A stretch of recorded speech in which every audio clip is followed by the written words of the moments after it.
천재 같다 막 이런 생각이 들기도 했는데 너무 천재야. 어제 제가 투자 심의회 통과시킨 건이 이제 2,600억만큼 출자를 하는 거가 통과가 됐거든요. 30대 후반까지 100억이라는 돈을 모으고 그때부터는 조금 더 뭔가 경제적인 여유를 바탕으로 다른 것들을 해나가고 싶다는 생각을 가지고 있어서 이런 얘기들을 유퀴즈 같은 데 나가서 했으면 좋겠다. 네, 오늘은 라이프 딜링에 이렇게?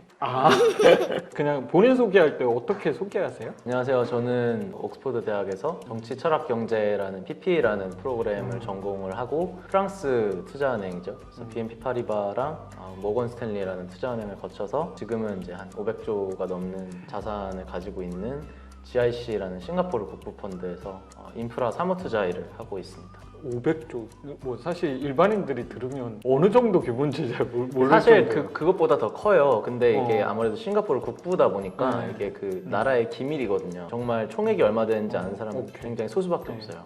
금융투자회사에서는 주로 어떤 일들을 하게 되는 거예요? 그러니까 저는 GIC 내에서도 이제 사모 투자 업무를 하고 있는데요. 정해진 몇 명의 소수 투자자, 뭐 고액 자산가나 아니면 기관들에게 이제 펀드를 출자를 받아서 운영을 하는 형식인데 어떤 회사들을 지분 투자를 하거나 아예 완전히 인수를 해서 그 회사들을 이제 경영을 하면서 오랜 시간 동안 가져갔다가 이제 엑시트하거나 아니면 배당금을 통해서 수익을 올리는 구체적으로 인프라 업계에서 그런 사모 투자 일을 하고 있어요. 그러면 그 하루 일과를 그냥 좀 설명한다면 어떻게? 매일 차이가 좀 있기는 해요, 확실히. 저희가 하는 일은 궁극적으로 내부적으로 투자 심사를 해서 투자 심의회한테 이제 이거를 케이스를 저희가 발표를 해서 승인을 받는 게 저희 일이에요. 그러다 보니까 이제 그걸 위해서 준비를 해나가는 과정인 건데 뭐 예를 들어서 아침에 뭐 한 7시에 일어나면 이메일이 한 뭐 60, 70개 정도 와 있어요. 그래서 그거를 읽어야 돼요. 눈 뜨자마자? 네, 뭐 출근길에 씻고 이거 하는 거 아니고? 그렇게 하면서 출근을 하면서 이제 핸드폰으로 이제 내가 처리해야 될 일이 뭐고 아닌지 이제 쭉 분석을 해서 오피스에 이제 한 8시 반, 9시쯤에 도착을 해요.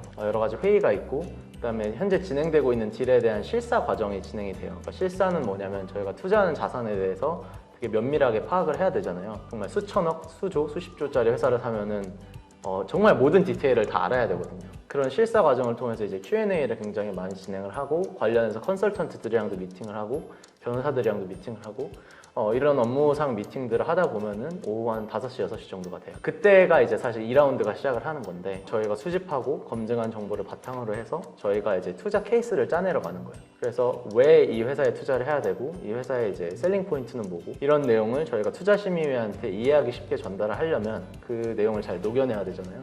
그런 식으로 투자 검토나 점검을 하다 보면은 이제 보통 한 9시, 10시 정도까지 그 작업을 하고 그때부터 이제 조금 더 많이 더 바쁘면은 거기서 이제 새벽까지 이제 일이 넘어가게 되는 경우도 있어요. 주체적으로 좀 생각을 해서 투자안을 만들고 그거를 이제 검토할 수 있게 제출하고 이런 과정이 되게 재밌고 임팩트가 있어요. 그래서 훨씬 직업 만족도는 더 높은 것 같아요. 어제 제가 투자 심의회에 통과시킨 건이 이제 2,600억만큼 출자를 하는 거가 통과가 됐거든요. 그 돈이 이제 물론 저의 돈은 아니지만 그 정도 규모의 의사결정에 주도적으로 참여할 수 있다는 게 굉장히 흔치 않은 기회잖아요. 그러니까 이게 인프라 투자다 보니까 실질적으로 삶을 바꾸는 일들이거든요. 공항을 짓고 고속도로의 뭐 비용을 절감을 하고 막 이런 식으로 저희가 진짜 볼 수 있는 그런 변화를 좀 이뤄내는 일이어서 만족도가 되게 있는 것 같아요. 제가 개인적으로 책 읽으면서 이 사람 천재 같다 막 이런 생각이 들기도 했는데 어떻게 돼요? 그 어린 시절부터 이렇게 그 지금의 런던에 근무하기까지 커리어라고 해야 되나? 성장 과정? 한국에서 그냥 태어나서 그냥 평범하게 자랐고 그다음에 초등학교는 이제 여기 있는 그 사립초등학교를 다니다가 그다음에 중학교 때 그 당시에 처음으로 국제중학교가 막 생기고 이제 붐이 일어나던 때였어요. 영어 공부에 대해서도. 그래서 이제 욕심이 있어서 나도 좀 도전하고 싶다. 굉장히 고스펙이었어요, 학생들이. 초등학교 5학년, 6학년인데 막 토익 만점자 막 있고 IBT 만점자 있고 그때 저는 5만 시험을 다 봤던 것 같아요. 뭐 탭스, 뭐 토익, 뭐 토셀이라는 시험도 있었고. 맞아. 다른 세계인 것 같아. 근데 욕심이 워낙 많아서 성심에 입학을 했는데 신입생 OT라고 하죠. 갔는데 옆자리에 애가 그 영어로 된 네이처지를 읽고 있는 거예요. 근데 이제 읽는 걸 떠나서 내용을 이해를 해야 되는데 이해를 다 하면서 읽더라고요. 그러니까 완전히 이과 쪽에 재능이 있는 친구였던 거죠. 그래서 큰일 났다. 내가 공부를 잘한다고 생각을 하고 되게 똑똑하다고 생각을 했는데 정말 괴물 같은 친구들이 많구나를 느끼고 뭔가 나의 엣지는 뭐가 될까. 그러니까 김지훈을 하면 떠오르는 게 그냥 공부 잘하는 걸로는 뭔가 워낙 똑똑한 친구들도 많고 나도 경쟁을 하려면 뭔가 나만의 그 특성을 만들어야겠다 생각을 했는데 언제 그런 것들을 발견한 것 같아요? 그러니까 뭔가 막 재능이다라고 저도 그렇게 생각을 하고는 했는데 이제 그런 생각들이 바뀌는 시점들이 오더라고요 나중에. 왜냐하면 워낙 더 주위에 뛰어난 사람들이 그런 사람들도 많으니까. 항상 많고 근데 뭔가 그 마인드셋을 형성하는 과정에서 솔직히 말씀드리면 뭔가 이제 부모님의 교육이라든지 뭔가 철학이라든지 이런 게 좀 반영이 많이 된 것 같기는 해요. 문제 해결력 이런 딱 그 표현이 되게 맞는 것 같아요. 문제 해결력을 되게 길러주려고 노력을 많이 하시고 약간 제가 직접 해가지고 뭔가 결론을 내고 뭔가 증명을 하고 이런 거에 대해서 좀 존중하고. 네, 교육을 되게 많이. 어쩌면 일부는 좀 타고나지 않나. 근데 그거를 이 책에서도 논리를 통해서 제가 제 의견들을 표출을 하잖아요. 맞아요. 그런 것처럼 왜 그렇게 해야 되는지에 대해서 되게 명확하게 좀 저는 부모님한테 교육을 받은 부분이 있어요. 예를 들어서 공부에 대해서도 계속해서 내가 남들보다 뛰어나다는 걸 증명을 해야 되는데 그 증명을 하는 과정에서 저에 대해서 면밀하게 사람들이 조사를 하고 오랜 시간을 들어가면서 알아가면 좋겠지만 그렇지가 않다. 그러니까 제가 조금씩 이뤄내면서 그 제가 배웠던 그 가르침들이 사실이라는 거를 제가 몸으로 체득하게 되니까 더 욕심이 생기고 더 하고 싶어지고 좀 그렇게 된 것 같아요. 조금 이제 책으로 들어가서 라이프 딜링이 이제 6가지 규칙을 얘기해 주시잖아요. 그 6가지 규칙을 다 외우고 이렇게 말로 할 수 있으세요? 근데 이게 뭔가 머리로 하나하나씩 짚어가는 것보다 네. 책의 내용 자체가 사모펀드나 투자은행에서 투자를 검토하고 이걸 바라보는 방식이 네, 인생의 목표를 보는 것과 오케이. 비견될 수 있다는 내용이니까 제가 이걸 보는 방식은 그 투자 프로세스를 생각을 하면은 역으로 저도 이제 이걸 떠올릴 수 있는 거죠. 그러면 투자 프로세스를 먼저 한번 잠깐 설명해 주실 수 있나요? 기본은 이제 목표 설정. 투자 입장에서는 목표 수익률 설정이 가장 그렇지. 먼저 앞에 오는 거고 달성하기 위한 정보의 수집, 그 다음에 그 정보에 대한 검증이 따라오고 이제 이 투자를 실행을 하고 그 다음에 그 이제 선택지들을 고려를 하는 그러니까 출구 전략에 대해서 생각을 하는 게 그 다음에 따라오고요. 그 다음에 이제 거기서부터 확장, 그러니까 플랫폼 투자 그리고 시너지를 통해서 확장을 하는 게 이제 따라오는데 저는 개인적으로 그걸 다시 규칙으로 만든 그 메시지가 되게 매력적이었거든요. 규칙 5번 좋아하는데 타인을 통해 접근할 수 있는 분야에 시간을 낭비하지 마라. 본인은 이 6가지 중에 어떤 걸 가장 중요하게 생각하세요? 저는 첫 번째 이제 목표 설정이 되게 중요한 것 같아요. 왜냐하면 제 입장에서도 이 계산을 하고 이 목표 설정을 한 과정이 그래야 출발할 수 있습니다. 네, 약간 제 인생을 바꿔준 시점이었어요. 저는 옥스포드에서 이 날이 있었는데 그 약간 언제예요? 그때 몇 월 며칠? 날짜는 정확히 기억이 안 나는데 그 날에 봄이었어요? 겨울이었어요? 겨울이었죠. 겨울. 입학하자마자 얼마 안 됐을 때? 네, 고등학교 때까지 그 스피치랑 디베이트로 되게 승승장구를 했었어요. 네. 국가대표라는 타이틀들도 달고 여러 곳에서 뭔가 언론에도 나오고. 너무 천재야. 근데 그랬는데 이제 여기서 반전인 거예요. 그랬는데 그랬는데. 옥스포드에 들어오니까 이제 다시 대학생 1로 시작을 해야 되잖아요. 이제 더 이상 나는 뭔가 국가대표 디베이터도 아니고 출발점을 리셋해서 시작해야 되는 거잖아요. 그 워낙 막 천재 같은 친구들도 막 그 친구들도 본인을 보면서 그러지 않았어요? 아니에요. 근데 막 창문에 막 공식 써서 문제 풀고 막 교수랑 얘기하다가 교수가 막 깨우침을 얻어서 막 같이 연구하자고 스카우팅하고 막 이런 애들이 있어요. 네, 그 영화에서나 보는 그런 그 영재들이 실제로 있고 그런 걸 보다 보니까 디베이트의 그 과거에 화려했던 그거에만 묶여 있을 게 아니라 이제 미래를 봐야겠다. 나는 졸업을 하고 무엇을 할 것인가. 를 내다봐야겠다는 20살 생각이 때. 네, 내가 생각하는 인생 곡선보다 너무 낮은 거예요. 그러니까 그 아무 생각 없이 그냥 흘러가듯이 살면 안 될 것 같다는 생각이 그때 들어서 그 계산을 제가 막 엑셀에 막 진짜로 한 3-4시간씩 두드려가면서 했어요. 이 책에서 얘기하는 것처럼 안 되겠는 거예요. 이대로는. 그래서 그때 그 영국 시간으로 새벽인데 한 3시, 4시까지 막 하다가 이제 아버지한테 전화를 해가지고 큰일 났다.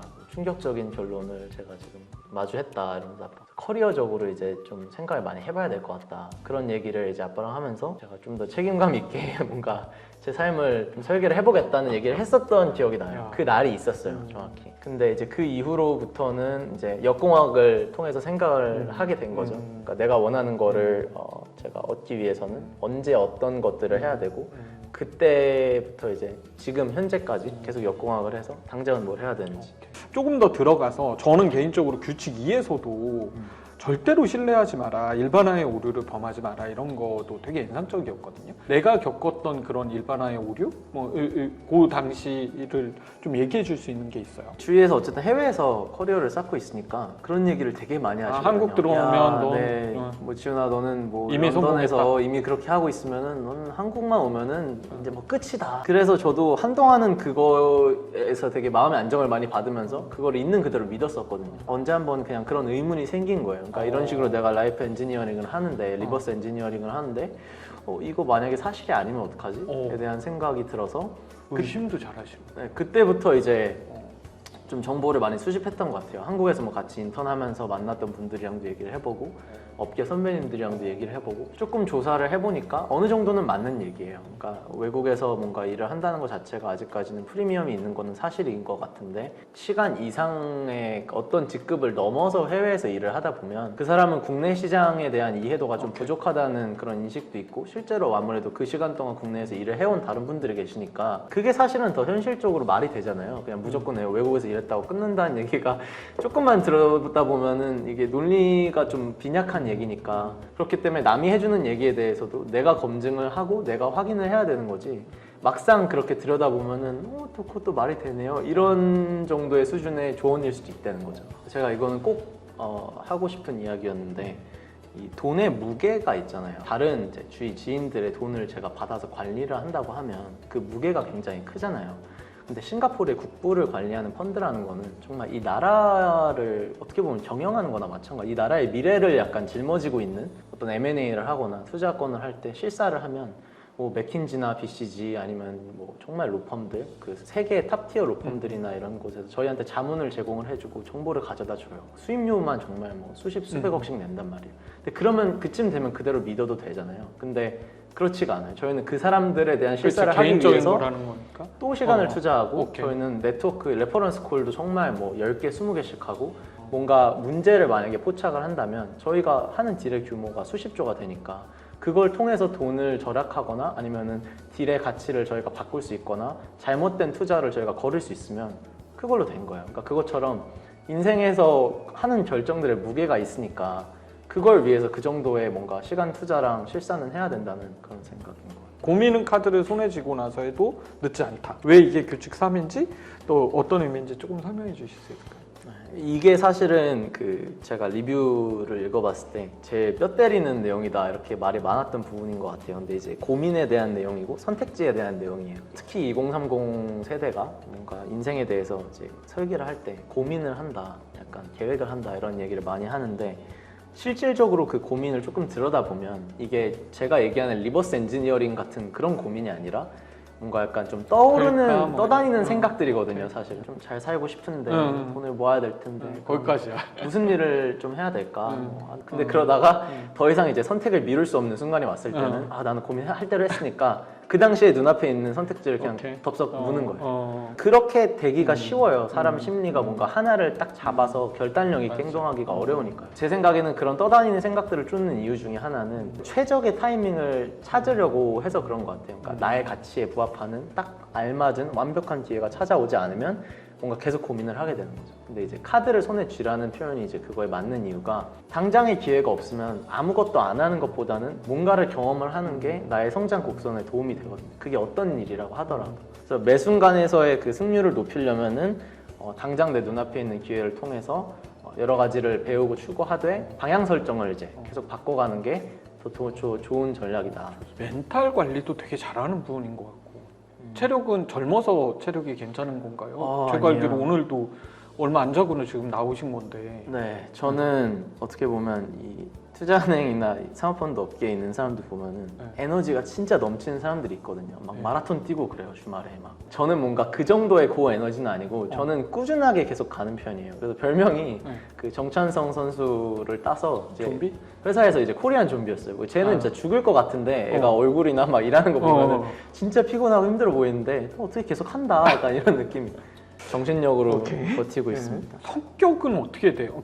요즘 한국에서는 MBTI가 되게 아, 유행인데 맞아요. 혹시 알아요? 저는 ENTJ가 계속해서 나오는 그게 보니까 되게 막 일중독자 뭐 이런 식으로 된 좀 얼추 맞는 것 같아요. 성격이랑도 좀 맞는 것 같고 T가 되게 강하고 J도 내가 강하고. 댓글에서 봤나 어디서 봤나 이분은 분명히 제일 것이다. 맞아요, 이거를 누가 맞아요. 써놨 그 리뷰도 리뷰죠. 저도 아 읽었어요. 맞다. 저 진짜 팬인 거예요. 제가 그것까지 그런 것 보고 같아요. 있으니까 이 목표를 세워야 된다를 얘기하고 수치화를 얘기하는데 잘 못하는 사람들이 있어요. 이 사람들에게 좀 충고를 한다면. 네네. 아, 그럼요. 이 책의 그 인트로에서 나오는 내용 중에 이제 포커의 인생을 비유해서 하는 내용이 있어요. 인생의 규칙을 모르면 사람들이 그냥 옆에 포커 플레이어가 하는 걸 이제 보면서 흘깃흘깃 보면서 따라할 수밖에 없잖아요.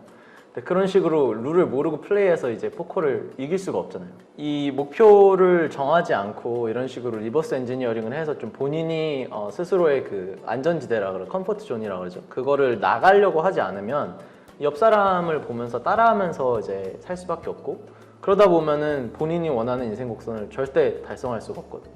그렇기 때문에 정말 진심으로 이 인생 설계를 마치 포트폴리오 설계를 하듯이 정말 기계적으로 접근을 하지 않으면 그걸 절대 탈피할 수가 없는 거예요. 근데 어떤 사람이 그렇게 막 치열하게 살았는데 어느 순간 뭐 그 멘탈의 문제가 생겼을 수도 있고 네. 또는 진짜 체력적으로 내가 막 확 떨어져가지고 뭐 이런 케이스도 혹시 본 적은 있으세요? 많은 분들이 그런 질문을 해요. 그러니까 그런 식으로 하면 번아웃이 오지 않느냐. 그렇죠, 번아웃. 주위에 그런 경우도 조금 있어요. 그러니까 투자은행이라는 업계 자체가 정말 치열해요. 정말 말씀하신 대로 치열하고 힘들고, 저는 심지어 좀 충격적인 얘기일 수도 있는데 제가 봤던 것 중에 제일 충격적인 거는 저랑 동갑으로 이제 입사를 한 여자 동기가 있었는데 세경이 왔어요. 일을 너무 많이 해서. 그런 경우까지 봤어요. 너무 열심히 살아서 그런 일이 일어날 수 있을 정도로 치열해요. 그러니까 저는 그 얘기를 하고 싶었던 거예요. 이걸 통해서. 근데 그런 걸 보면서 느끼는 거는 어느 정도의 자기 건강 관리나 이런 것도 중요하지만 저는 번아웃에서 가장 중요한 건 이제 마인드인 것 같거든요. 쉬면 육체는 회복이 되잖아요. 근데 마인드가 뭔가 내가 내 인생이 없다, 아니면 내가 쳇바퀴를 돌고 있는 것 같다, 전진하지 않고 있는 것 같다, 이런 생각이 들 때 좀 번아웃이 오는 거거든요. 제 생각에는 똑같이 노력을 하더라도 이 인생 설계를 하고 이 인생 곡선을 따라가고 있다는 식으로 생각을 하면 번아웃이 덜 올 수밖에 없어요. 적어도. 왜냐하면 방향이 계속 있고 앞으로 나아가고 있는 거니까 매 순간에. 지금 가장 큰 목표가 뭐고 어떻게 그 역공학, 리버스 엔지니어링을 하는지를 좀 얘기해 주실 수 있으세요? 다 연장선상에 있는데요. 네. 그러니까 과거의 목표도 똑같고 지금의 목표도 똑같은데 이제 단지 지금의 차이는 그때보다 이제 그 목표에 좀 더 가까워진, 그러니까 같은 일직선상에서 좀 더 나아간 입장인데 30대 후반까지 100억이라는 돈을 모으고 그때부터는 조금 더 뭔가 경제적인 여유를 바탕으로 다른 것들을 해나가고 싶다는 생각을 가지고 있어서 투자를 계속하고 현재 업계에서 제가 어느 정도 만족을 하고 있기 때문에 이쪽 커리어를 더 이제 앞으로 최대한 엑셀을 밟는 거를 목표로 하고 있고, 뭔가 내부적으로는 뭐 몇 살까지는 이 직급까지 승진을 해야겠다라고 생각하고 그 직급에서 받는 돈이나 이런 걸 계산을 해서 적어도 현재 제가 가지고 있는 가정의 하에서는 이제 아까 얘기한 그 30대 후반에 100억을 모으는 목표를 달성할 수 있게 설계가 돼 있어요. 그래서 그거를 따라갈 수 있게 거기서 이제 최대한 비껴나가지 않게 노력을 하고 있어요. 이 코너의 핵심 질문이기도 한데 네. 27살이라고 하셨잖아요. 저는 나이는 항상 숫자에 불과하다 이렇게 생각하긴 하지만 네. 27살의 김지우는 어떻게 기억될 것 같으세요? 되게 좀 철학적인 질문인 것 같은데 꼭 사실 27이 아니라 말씀하신 것처럼 저는 그냥 매 순간이 딱히 이렇게 더 낫게 할 수 없는, 그러니까 최선의 상황이었다는 식으로 좀 기억되고 싶은 그런 마음인 것 같아요. 그러니까 실제로 가령 예를 들어서 제가 20살의 김지훈을 봤을 때 딱히 해줄 말이 없어요. 21살도 똑같고 22도 똑같고 작년도 똑같고 어제도 똑같아요. 최선을 다했고 네. 치열하고 열심히 살았으니까. 딱히 더 생각나는 게 없어요. 적어도 저의 역량으로는. 그러니까 그거를 앞으로도 이어나가고 싶은 마음이 좀 있어요. 이런 얘기들을 유퀴즈 같은 데 나가서 했으면 좋겠다. 유퀴즈 관계자들이 좀 세상에는... 보셨으면 좋겠습니다.